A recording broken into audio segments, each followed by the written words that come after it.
오늘 하나님의 말씀을 이렇게 시작합니다. 1절 말씀인데요. 여호와께서 나단을 다윗에게 보내시니 하나님께서 다윗에게 나단 선지자를 보내셨다라고 말씀을 하고 있죠.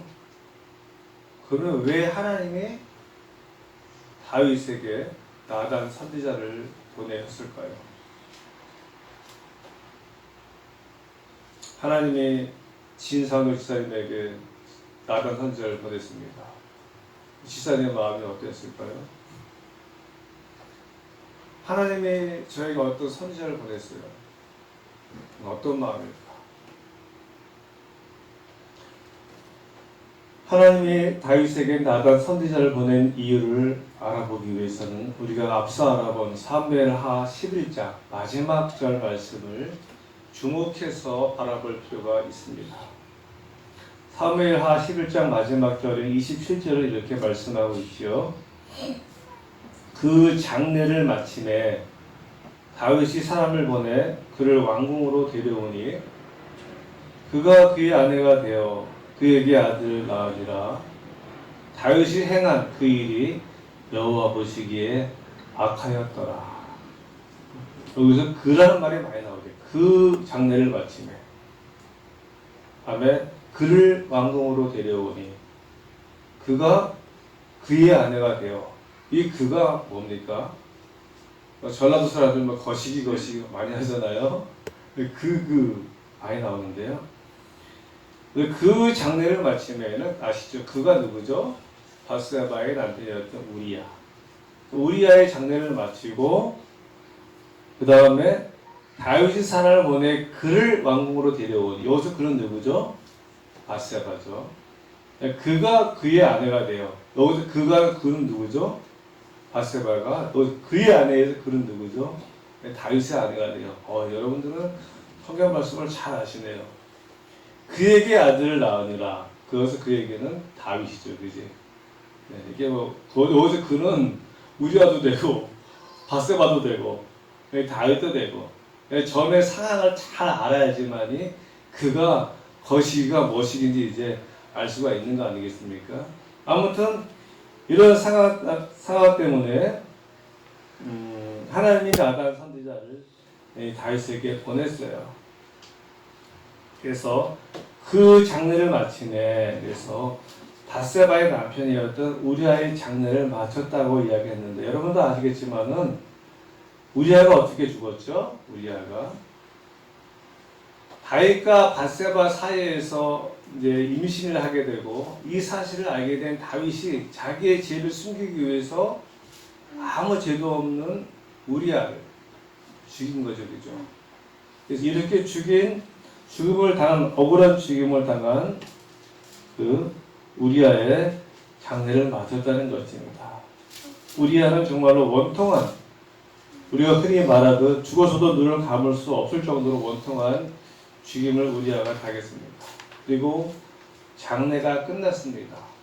그 장례가 마침에, 그런데 이 억울한 죽임을 당한 우리아의 죽음 이후에 더 참담한 일이 벌어집니다. 그것은 뭔가 하면 바로 자기가 죽였던 우리아의 아내인 바세바를 어떻게 하죠?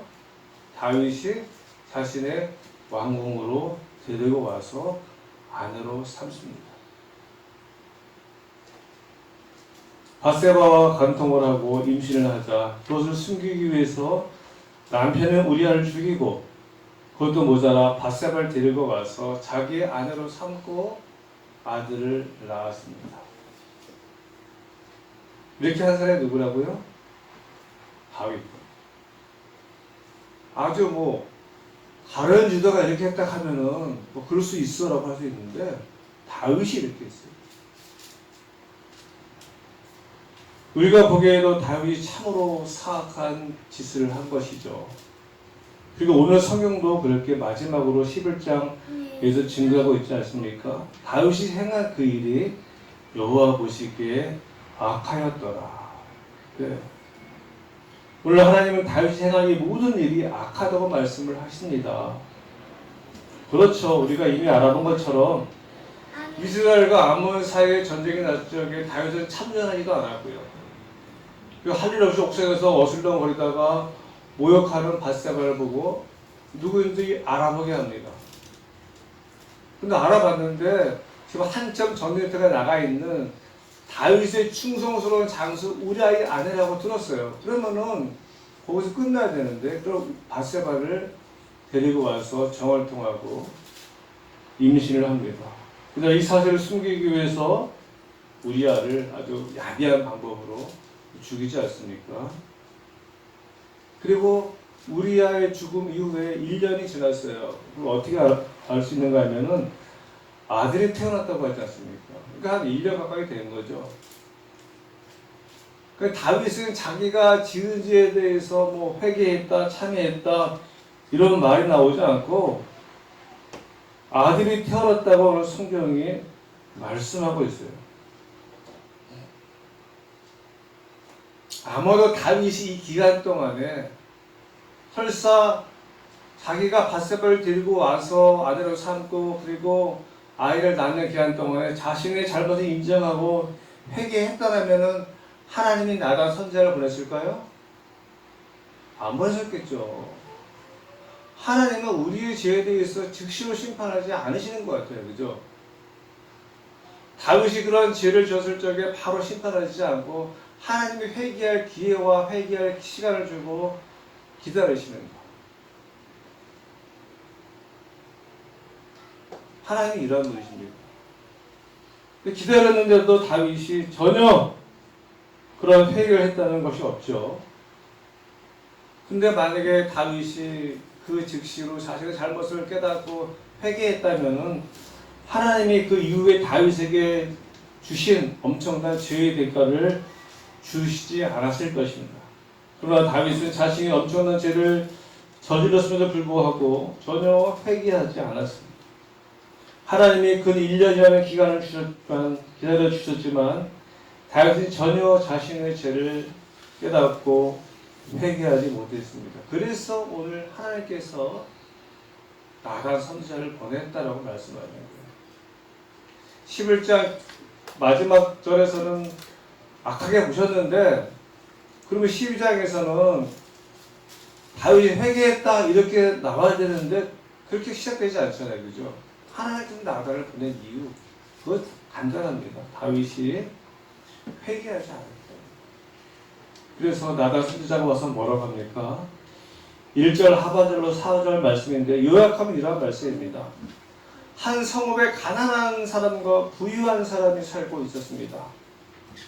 가난한 사람은 오직 작은 양 한 마리뿐이라 해서 그 양을 자식 같은 마음으로 키웠어요. 뭐 오늘 본문에 나온 것처럼 뭐라고 나와 있습니까? 구체적으로 나와 있죠. 가난한 사람은 3절인데요. 가난한 사람은 아무것도 없고 자기가 사서 기르는 작은 암양 새끼 한 마리뿐이라.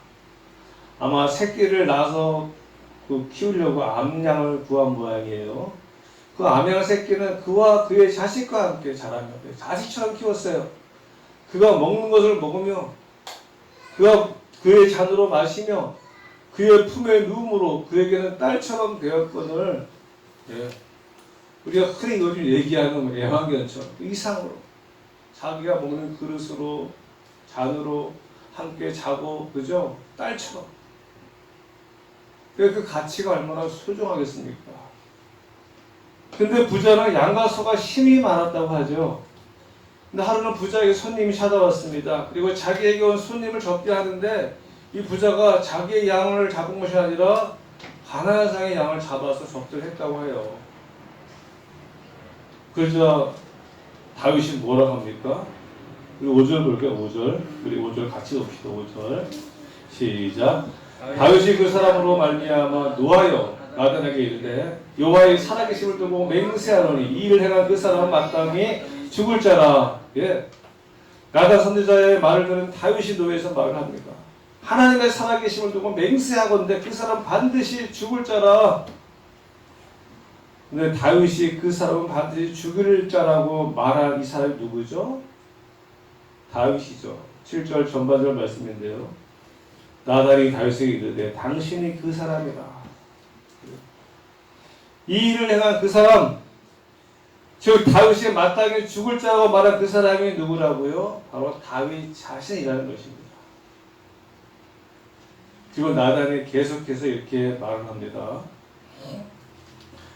이스라엘 하나님 여호와께서 이와 같이 이르시기를 내가 너를 이스라엘의 왕으로 기름 붓기 위하여 너를 사울의 손에서 구원하고 내 주인의 집을 내게 주고 내 주인의 아내들 내 품에 두고 이스라엘과 유다 족속을 내게 맡겼느니라. 만일 그것이 부족하였을 것 같으면 내가 내게 이것저것을 더 주었으리라. 그런데 어찌하여 내가 여호와의 말씀을 업신여기고 나 보기에 악을 행하였느냐. 내가 칼로 햇사람 우리아를 치되 암몬 자손의 칼로 죽이고 그의 아내를 빼앗아 내 아내로 삼았도다. 이제 내가 나를 업신여기고 햇사람 우리아의 아내를 빼앗아 내 아내로 삼았은즉 칼이 내 집에서 영원토록 떠나지 아니하리라 하셨고 여호와께서 또 이와 같이 이르시기를 보라 내가 너와 내 집에 재앙을 일으키고 내가 내 눈앞에서 내 아내를 빼앗아 내 이웃들에게 주리니 그 사람들이 내 아내들과 더불어 백주에 동침하리라. 너는 은밀히 행하였으나 나는 온 이스라엘 앞에서 백주의 이 일을 행하리라 하셨나이다. 다윗이 나단이 다윗에게 당신이 그 사람이라고 했을 때 다윗의 마음이 어떠했을까요? 1년 가까이 아무런 죄의식 없이 살아왔던 다윗에게 당신이 바로 그 사람입니다. 이 얘기를 들었을 적에 다윗은 아마 무엇인가 망치로 크게 얻어맞은 그런 느낌이었을 것입니다. 지금까지 다윗이 전혀 깨닫지 못했던 사실을 하나님이 나단 선지자를 통해서 알게 해주셨습니다. 그리고 아주 구체적으로 다윗이 행한 그 악한 일을 하나님이 안다고 말씀을 하십니다.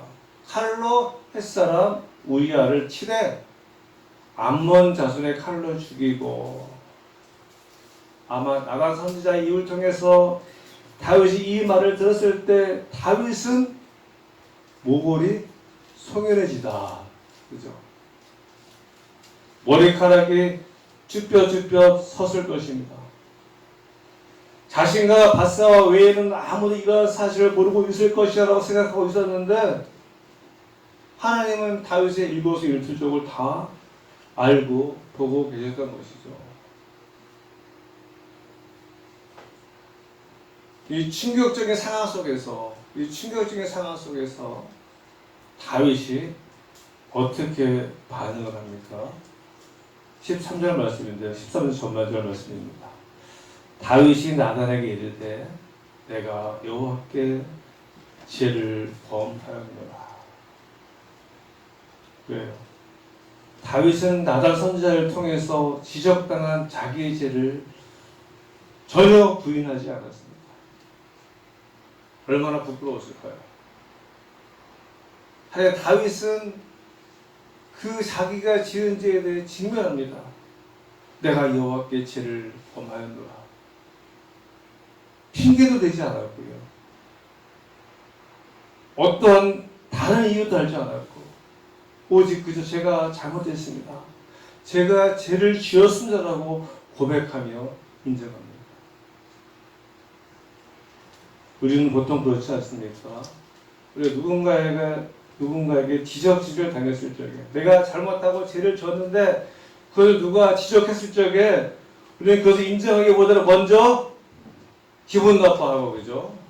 반항하고 변명하고 핑계하고 자신을 합리화하려고 합니다.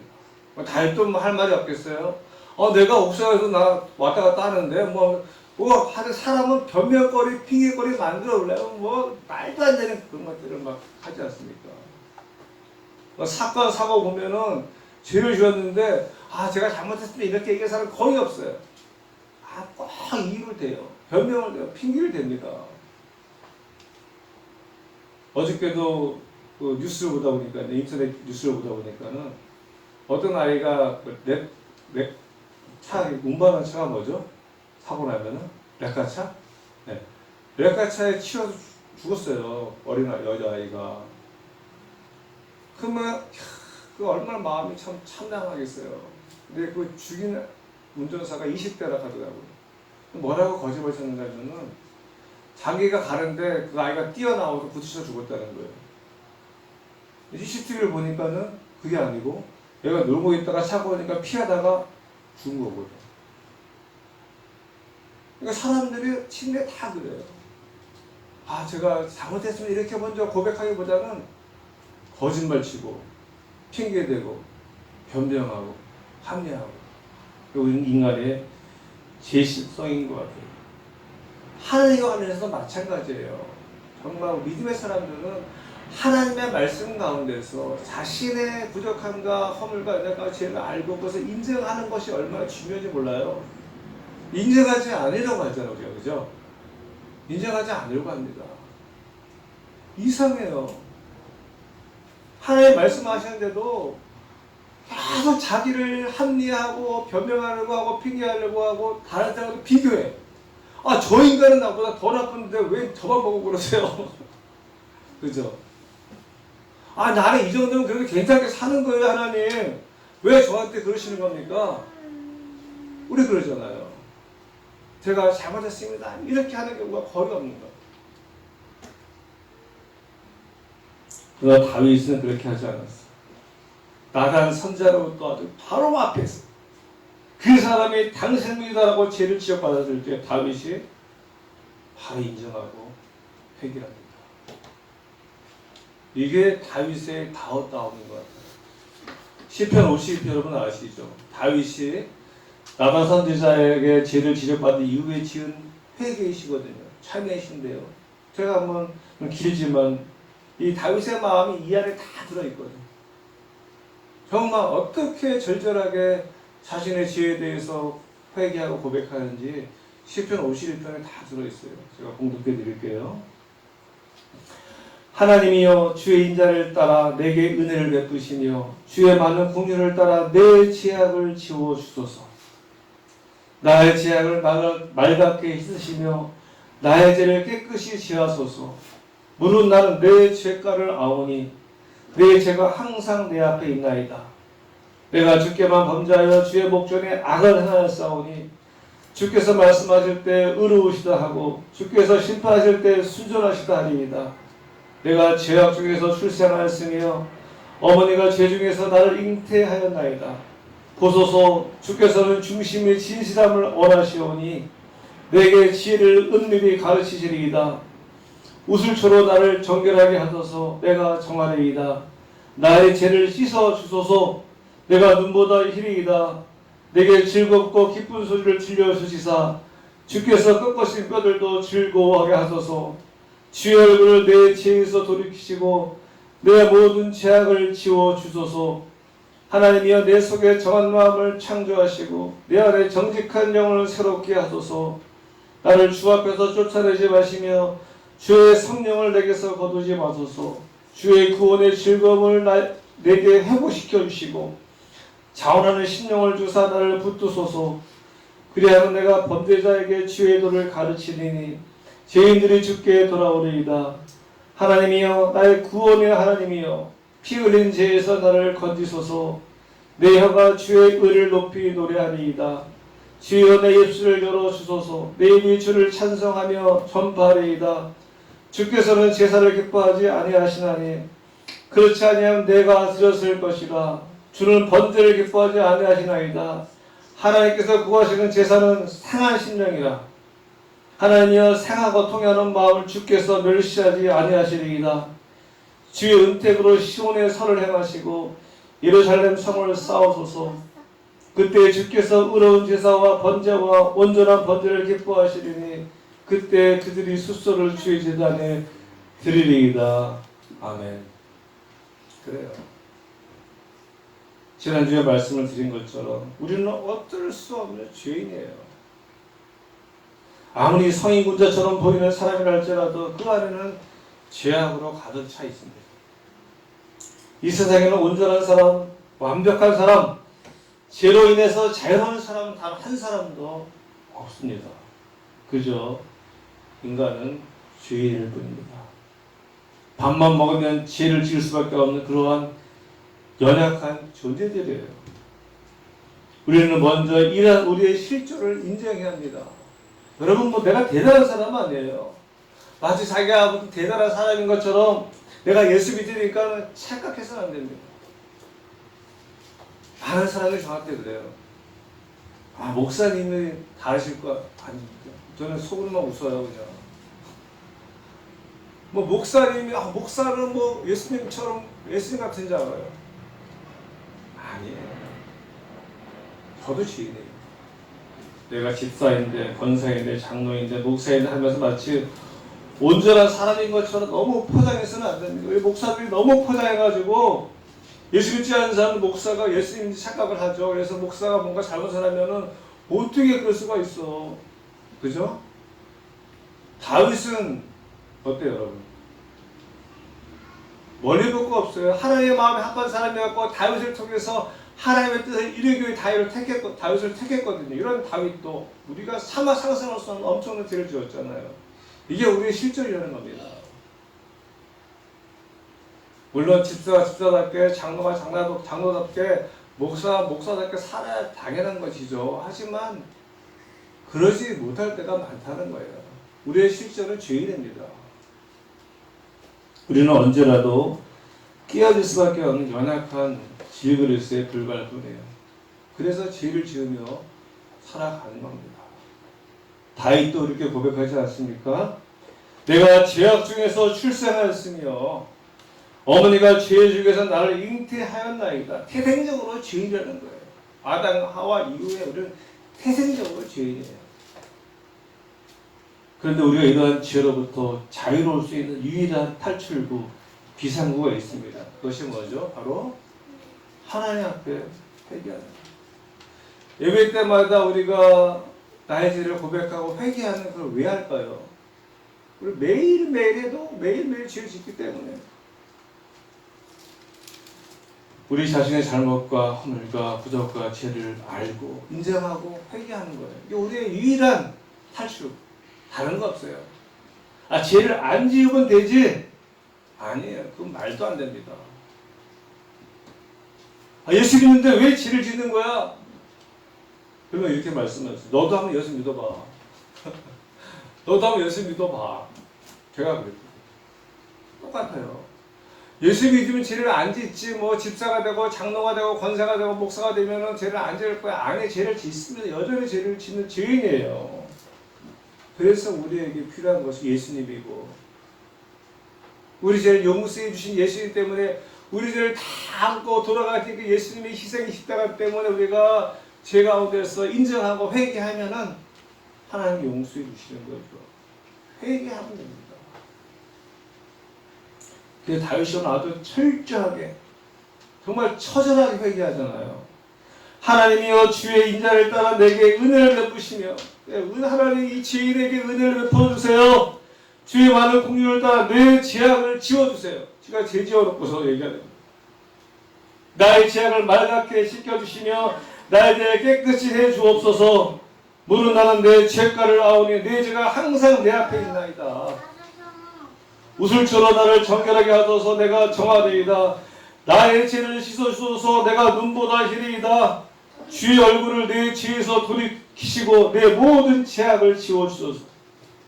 하나님은 내 속에 정한 마음을 창조하시고 내 안에 정직한 영을 새롭게 하여 주옵소서. 나를 주님 앞에서 쫓아내지 마시며 다윗이 얼마나 주님 앞에 쫓겨날까봐 주의 성령을 내게서 거두지 마소서.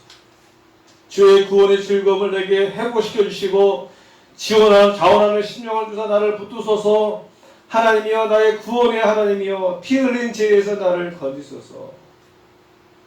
다윗이 얼마나 눈물나게 처절하게 피를 토하는 심정으로 하나님께 자기 죄를 고백하면서 회개하는지 모릅니다. 그리고 중요한 것은요, 오늘 12장 13절 말씀 가운데 있는데요, 다윗이 나단에게 이르되 내가 여호와께 죄를 범하였노라. 죄를 고백하지 않습니까? 회개하지 않습니까? 그러자 나단이 뭐라고 합니까? 다윗에게 말하되 여호와께서도 당신의 죄를 사하셨나니 당신이 죽지 아니하려니와. 할렐루야. 그래요. 하나님은 자신의 기름 부어 왕으로 세운 다윗이 참담한 죄를 지었다고 그를 포기하고 버리지 않았다는 것이죠. 이게 우리와 하나님과의 차이입니다. 우리는 같은 도토리 키재기인데 다른 사람이 죄 지은 것을 막 정죄하면서 비난하면서 그 사람을 회개하고 자기 잘못을 고백해서 들고 저런 인간은 쓸모가 없어. 그죠? 아니에요. 쓸모없는 인생이 어디 있습니까? 다 똑같아. 도토리 키재기야. 자기들 죄인이면서 죄를 지은 그 사람을 용서하지 못하고 비난하고 정죄하면서 저런 인간은 다시는 못 써. 다시는 또 쓸 수 있어요. 하나님이 다윗을 포기했습니까? 하나님이 다윗을 버리셨나요? 안 그랬잖아요. 우리 같은 인기 개심해가지고 오늘 주님 말씀하잖아요. 내가 너희가 얼마나 많은 은혜를 베풀었는데 오늘 나단 선지자하고 다 이야기하고 있잖아요. 그죠? 이게 배은망덕한 놈이네. 내가 너 같은 인간을 다시는 안 쓸 거야. 이렇게 하나님 말씀하시지 않으셨어요. 이게 얼마나 중요한지 몰라요. 다윗같이 엄청난 죄를 범한 사람. 아니 하나님이 정말 은혜를 어마어마하게 많이 베풀어 준 사람이 다윗이잖아요. 하나님 말씀하시는 것처럼. 그런데 이런 네가 감히 이런 배은망덕한 짓을 할 수가 있어? 괘씸해. 괘씸죄에 걸려. 너 같은 인간 다시는 사용하고 내가 너를 버리고 다른 사람을 사용할 거야. 이렇게 말씀하시지 않았다는 것이죠. 다윗이 회개함으로 말미암아서 하나님은 다윗을 다시 사용하십니다. 이게 우리의 희망이죠. 회개하면 삽니다. 할렐루야. 회개하면은 하나님이 기뻐하시고 받아주세요. 우리가 같은 죄인이라고 정죄하지 마. 저 인간은 평생 몹쓸 인간이 아니에요. 진정으로 회개하고 고백하면은 하나님이 다시 사용하신다니까요. 우리와의 자녀의 관계도 괜찮게 해주세요. 그렇지 않습니까? 괜찮아요. 우리의 자녀들이 잘못을 합니다. 하죠? 잘못 안 하는 자녀가 이 세상에 어디 있겠어요? 우리 아들들도요, 굉장히 착해요. 그러면 잘못을 합니다. 그리고 이야기에 다음부터 절대 안 그럴 거예요, 엄마, 아빠. 근데 다음부터 절대 안 그럽니까? 또 그래요. 그죠? 제이야. 그런데 문제는 뭐냐면은, 이게 인간의 한계라는 것이죠. 우리 자녀들의 실존이에요. 우리의 실존이기도 하고. 어느 자녀가 평생 부모님의 말에 100% 순종하고, 근데 중요한 것은 이렇게 잘못을 했는 자녀들이 자신의 잘못 인정하고 회개하고 용서를 구하면 부모들이 다 용서해 주잖아요. 그죠? 그리고 다시는 그 잘못을 저질 것을 모를까요? 알아요. 알아도 용서를 구하면 우리가 그래, 용서해 줄게. 중요한 사실은 자신의 잘못을 인정하고 깨닫고 용서를 구하는 사실입니다. 어떻게 너는 맨날 똑같은 죄를 짓니? 그래도 용서를 구하면 우리도 용서하잖아요. 중요한 사실은 똑같은 죄를 계속해서 짓는다는 것이 아니라 그를 용서하는 것이죠. 자기 죄를 회개하면 용서한다는 것이 중요한 거예요. 우리의 자녀들이나 우리가 마찬가지예요. 그죠? 하나님 우리의 본질을 아십니다. 하나님이 우리의 본질을 아시고 우리의 실체를 아시고 우리의 실존을 아세요. 그게 뭐지? 너희 죄인이야. 내가 너를 알아. 내가 너희 자녀들을 알아. 네가 다시는 안 그런다고 지금 얘기하지만은 또 그럴 줄 알아. 하지만 너희가 잘못했다고 용서를 구하기 때문에 내가 용서해 줄게. 이게 부모잖아요. 그죠? 그 마음이 뿌듯하잖아요. 근데 잘못을 하고 죄를 지어놓고도 뻔뻔스럽게 당당하게 내가 뭘 잘못했어요. 막 이런 자식 있으면 부모가 승질 나잖아요. 너 같은 놈은 나가! 뭐 이러잖아요. 허둥에서 빼! 옛날에 그랬지 않습니까? 근데 하나님과 우리의 관계도 맞죠. 하나님 다 아세요.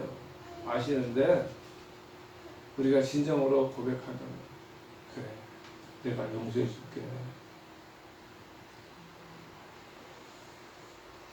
중요한 것은 내가 잘못을 했을 때 깨닫고 회개하는 것입니다. 다윗이 1년 동안 이걸 안 했죠. 그죠? 회개하면 되는데. 그래서 하나님의 나랑 한 자를 보내서 알게 하십니다. 이때 만약에 다윗이 끝까지 발뺌했으면은 성경에 그런 얘기 나와 있지 않지만은 아마 하나님 다윗을 포기하지 않았을까. 회개하지 않는 인간을 하나님 뭘 쓰시겠어요, 그죠? 뭐 사람이 없을까요? 회개하지 않는 인간 하나님 안 쓰시죠. 하나님 다윗이 딱 회개하자마자 나단 선지자 말하기를 하나님이 당신의 죄를 사해줬다고 말씀하잖아요. 그리고 다윗이 회개하거나 말했냐, 하나님은 다윗을 여전히 다시 사용하십니다. 우리 인간은 버리는데, 우리 같은 도토리 키재기, 같은 죄인 인간이 죄 지은 인간을 버리는데 하나님은 안 버리세요. 이제 말씀을 맺겠습니다. 사랑하는 성도 여러분, 우리는 모두 죄인이에요. 그래서 어쩔 수 없이 죄를 지으며 살아갈 수밖에 없는 그런 연약한 존재예요. 박원순 시장이 어떻게 그럴 수가 있어? 있어요. 이것을 먼저 인정해야 합니다. 우리 스스로도 인정해야 되고 사람도 인정해야 돼요. 박원순 시장이 그걸 인정하지 못하면 자기에게 엄청난 이 자괴감이 오는 거죠. 그죠? 내가 어쩔 수 없는 형편없는 연약한 질그릇 같은 죄인임을 아는 사람들은요, 그래, 내가 원래 죄인이야. 내가 참 잘못했어. 새롭게 거듭날 수가 있는데, 나는 전혀 그런 사람이 아닌 것처럼 사는 사람들은요, 그냥 깨져버리는 거예요. 내가 이 정도면 괜찮은 사람이지라고 만족해하고 교만하지 않는 저와 여러분 되시기를 바랍니다. 나는 언제든지 깨어질 수밖에 없는 그런 연약한 질그릇인 것을 우리가 인정하시기 바랍니다. 그래서 혹시 우리가 죄를 지었을 경우에 양심에 화인받은 사람처럼 당당하게 살아갈 것이 아니라 하나님 앞에 납작 엎드려서 용서를 구하고 회개하시면은 하나님이 또다시 우리에게 기회를 주십니다. 할렐루야. 하나님은 언제나 회개하는 사람들에게 사랑스러운 마음으로 저와 여러분의 죄를 용서해 주시고 다시 사랑으로 품어 주실 줄로 믿습니다.